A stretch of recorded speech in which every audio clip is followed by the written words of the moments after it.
मित्रांनो, जय भीम. डॉक्टर बाबासाहेब आंबेडकरांनी सन 1951ला आपल्या राजकीय पक्षाच्या संविधानामध्ये ज्या 7 तत्वांचा अंतर्भाव केला, ज्या 7 तत्वांना अंतर्भूत केलं, त्या 7 तत्वांपैकी 5व्या क्रमांकाचं जे तत्व आहे दास्यमुक्तीचं, त्या दास्यमुक्तीच्या तत्वावर आज या ठिकाणी आपण चर्चा करणार आहोत. मित्रांनो, लोक राहण्यासाठी घर बांधतात, परंतु आमच्या मुक्तिदात्या बापाने पुस्तकांसाठी घर बांधलं.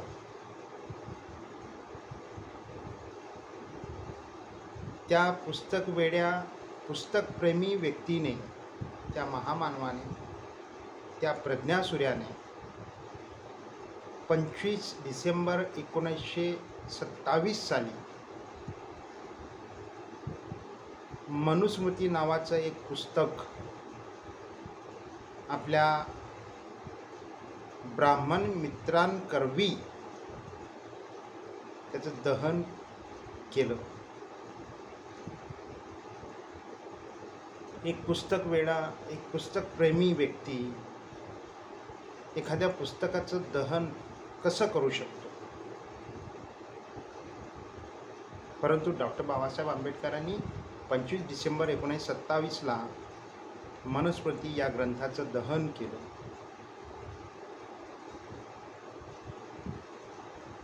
त्याची कारणे त्या वेळेच्या समाजाने तपासली, त्याची कारणमीमांसा केली, त्याचे डूज अँड डोंट्स लोकांनी तपासले, समाजाने तपासले आणि त्याचा स्वीकार केला.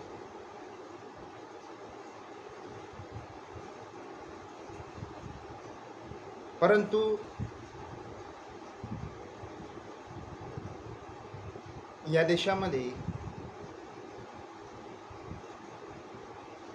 मनूचा कायदा जो बाबासाहेबांनी 27ला जाडला आणि 26 नोव्हेंबर 1949ला बाबासाहेबांनी भारतीय समाजाला एक नवीन कायदा संविधान रूपी आम्हाला दिला. त्याच्या 10-11 दिवसानंतर, म्हणजे जवळपास 7-8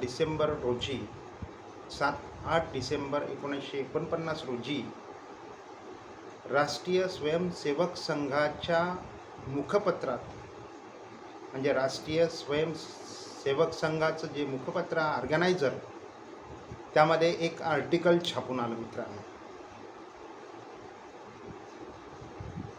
त्या आर्टिकलमध्ये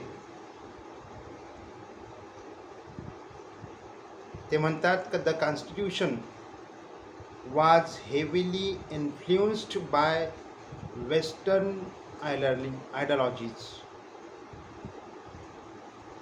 and did not sufficiently incorporate the values and traditions of Indian society. It particularly emphasized that the Constitution did not reflect the principles of Manusmriti, an ancient Hindu legal text. मित्रांनो, भारतीय संविधानाच्या निर्मितीमध्ये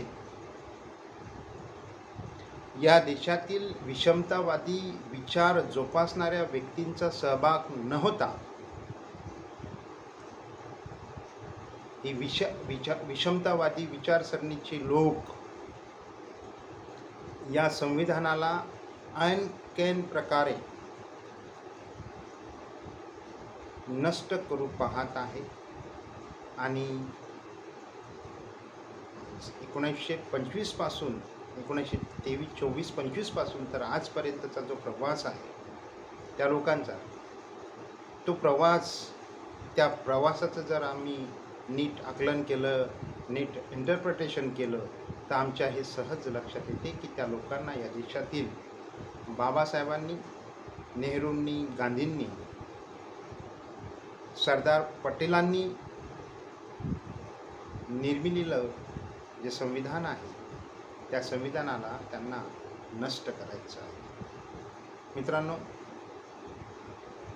2014 ते 2024चा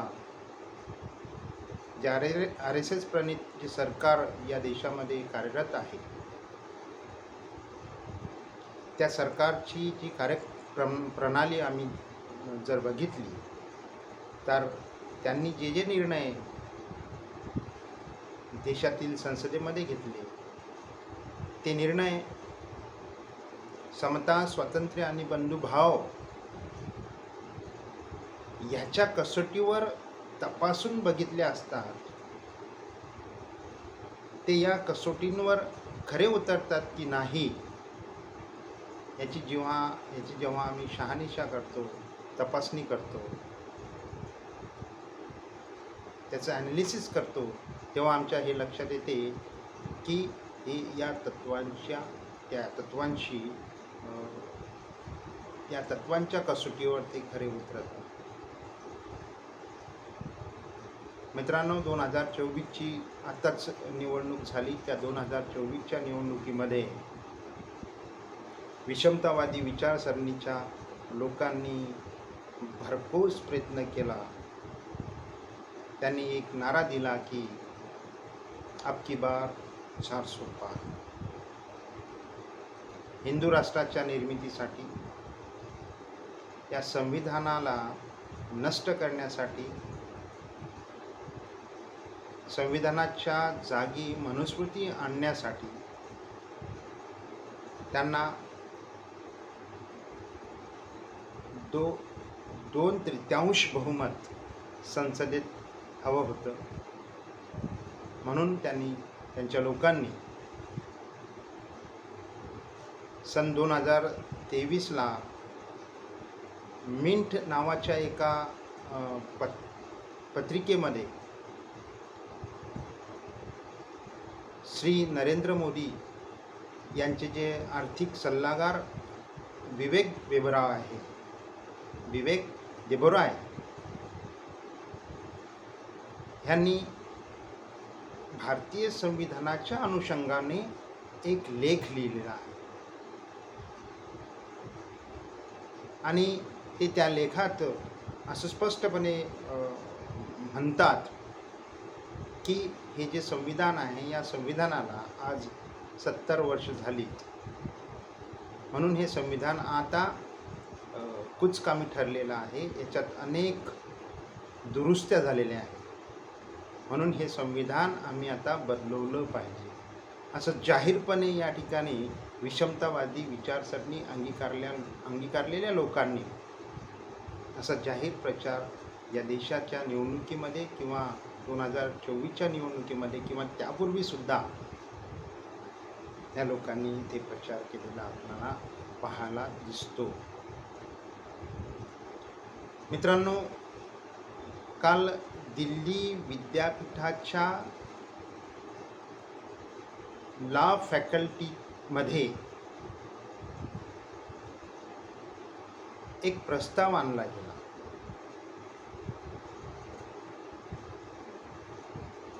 LLB शिकणाऱ्या विद्यार्थ्यांना किंवा LLBच्या अभ्यासक्रमामध्ये मनुस्मृती शिकवली जावी अशा प्रकारचा प्रस्ताव, अशा प्रकारची शिफारस दिल्ली विद्यापीठाच्या अकॅडमिक काउन्सिल समोर आणि एक्झिक्युटिव्ह काउन्सिल समोर करण्यात आली. मित्रांनो, हा फारच गंभीर आणि तितकाच चिंतेचा विषय आहे. म्हणजे ज्या कायद्याच्या विद्यार्थ्यांना या देशामध्ये जर मनुस्मृती शिकवली जात असेल, तर यासारखा चिंतेचा गंभीर असा विषय असू शकत नाही. मित्रांनो, बाबासाहेबांनी 1951ला आपल्या पक्षाच्या संविधानामध्ये जे 5व्या क्रमांकाचं जे तत्व लिहिलं ते दास्यमुक्तीचं. माणसाला म्हणजे मनुष्य मात्राला दास्यता, गुलामी काय येते, त्याची कारणं कोणती आहेत, कोणत्या गोष्टीमुळे माणसाला दास्यत्व येते. तर बाबासाहेब त्याचं स्पष्टीकरण करताना म्हणतात की माणसाला भूक, भय, भुकेमुळे आणि भयेमुळे, भीतीमुळे माणूस गुलाम होत असतो. मित्रांनो, दास्यता, भय आणि भूक यापासून मुक्ती मिळवण्यासाठी आम्ही काय केलं पाहिजे असं बाबासाहेबांना वाटतं. बाबासाहेब आपल्या 5व्या क्रमांकाच्या तत्वामध्ये म्हणतात की दास्यता याचा सरळ अर्थ गुलामी होत असला तरी या पक्षाच्या संविधानात 5व्या क्रमांकाचे तत्व लिहिताना डॉक्टर बाबासाहेब आंबेडकरांनी जो शब्द प्रयोग केलेला आहे त्याला बॉन्डेज असं म्हणता येईल. बॉन्डेज याचा अर्थ बंधन किंवा बंदगी असा होऊ शकतो. परंतु सर्वाधिक व्यवहारात अधिक लोकप्रिय असलेला किंवा अधिक लोकप्रियता लाभलेला शब्द दास्यता किंवा गुलामी हा शब्द वापरण्याची प्रथा आहे. याचे पर्यायवाचक शब्दसुद्धा आहेत. उदाहरणार्थ परस्वाधीनता, पराधीनता, वेठ बिगारी, परावलंबित्व आणि पारतंत्र्य. मित्रांनो, भारतामध्ये भारतीय संविधान जर नष्ट झालं आणि त्याच्याऐवजी मनूचा कायदा जर इथल्या विषमतावादी व्यवस्थेचा अंगीकार करणाऱ्या लोकांनी जर तो कायदा अंमलात आणला तर या देशातील बहुसंख्याक समाज, SC असतील, ST असतील, OBC असतील, मायनॉरिटीज असतील किंवा उच्च वर्णीयातील पुरुषांच्या महिला असतील,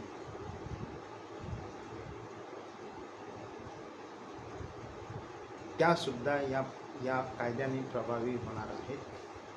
मित्रांनो,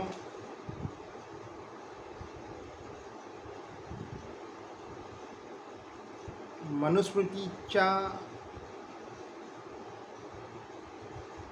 अध्याय 5.147 या श्लोकामध्ये असं म्हटलेलं आहे की बाल्या वा यदि वा वृद्धा यवनस्थाच घोषिता न कर्मसु स्वतंत्र भ्रात्रा पित्रा तथैवच. म्हणजे स्त्री ही लहानपणी बापाच्या म्हणजे वडिलांच्या, तरुणपणी नवऱ्याच्या आणि म्हातारपणी मुलाच्या बंधनात राहिली पाहिजे, अशा प्रकारचा हा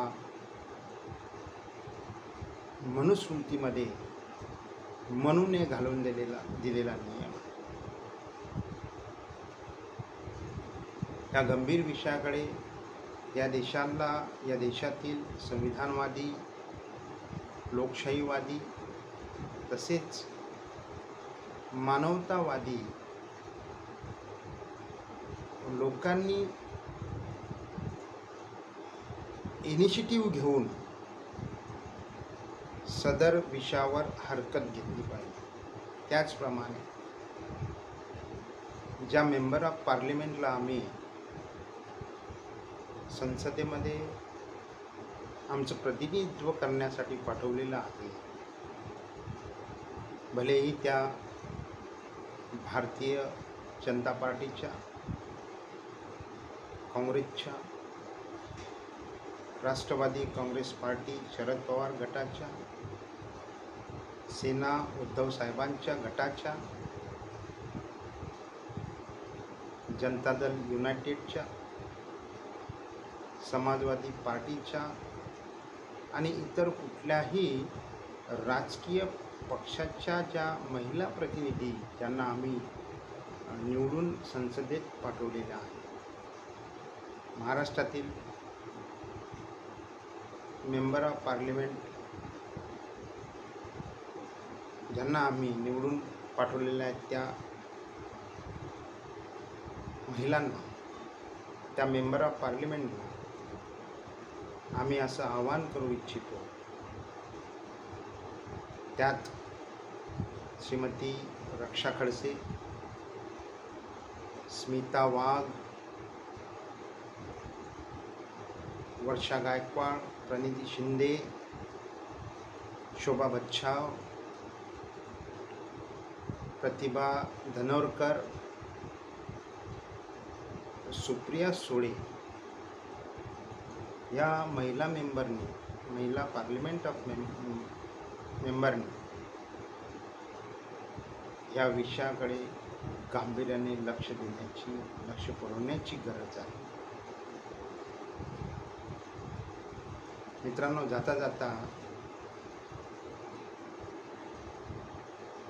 माझ्यावर डॉक्टर राहत इंदुरी साहेबांचा फार मोठा प्रभाव आहे, म्हणून जाता जाता त्यांची एक शायरी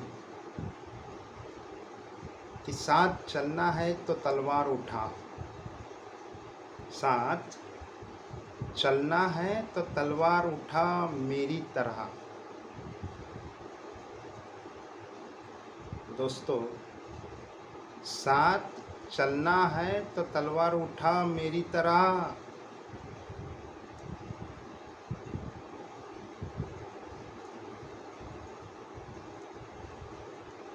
डॉक्टर बाबासाहेब आंबेडकरांनी एका ठिकाणी लिहून ठेवलेलं आहे. ते म्हणतात की since the Buddhist people cannot rule with war and weapons, since the Buddhist people cannot rule with war and weapon, they should learn to rule with brain and pen. म्हणून या ठिकाणी तलवार याचा शब्दाशी अर्थ घेता कामा नये. मित्रांनो, आम्हाला काय म्हणायचं आहे, याच्या मागचा आशय काय आहे तो नीट आपण समजून घेतला पाहिजे. की साथ चलना है, साथ चलना है तो तलवार उठा मेरी तरह, मुझसे बुज़दिल की हिमायत नहीं होने वाली है. धन्यवाद. जय भीम, जय संविधान.